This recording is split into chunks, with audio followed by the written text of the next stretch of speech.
गोटे गुमास्ता परी ठिया आईजी नीति शेखर कहा पाखरे ना Bharatiya Janata party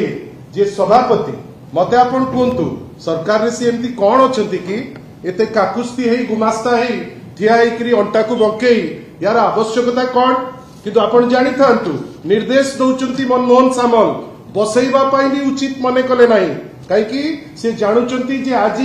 police force आउ इंडिपेंडेंट नाही से जानी सुनी किरी जेमती समस्त डबल इंजिन जगह रे फैब्रिकेटेड केस करी अनेक कोर्ट रु जो आसुची स्ट्रक्चर कोठी कुआ जाउची unfettered power to implicate anyone for any offence and open a history sheet supreme court थारु हाई कोर्ट यूपी रो अनेक जगह रे ताकु स्ट्रक्चर मध्य देई देलेनी आज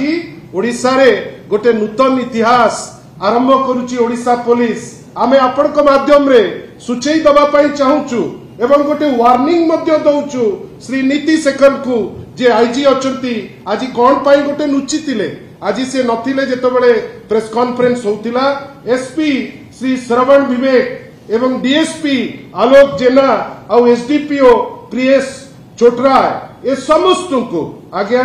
जहा करूचंती आपण आईन तह करूनांती बेली प्रिलिमिनरी आमे जा देखुचे जा जानूचे जना पड़ुची एटा ठीक हबो नाही पावर गोटे गोटे क्षणिक जिनस आज का पाखे अच्छी काली आउ का पाख को जीव भावंतुनी जे भारतीय जनता पार्टी इटर्निटी जाए ए ओडिशार दायित्व रे रहिबो नुआपड़ा रे देखा जाउची लोक घृणा करूचंती भारतीय जनता पार्टी को ओडिशा रे जड़ा पड़ुची गवर्नेंस आउ नाही बारंबार कोठी मर्डर कोठी रेप आउ गंजाम रे इटसेल्फ लास्ट गोटे वर्ष रे 168 पॉलिटिकल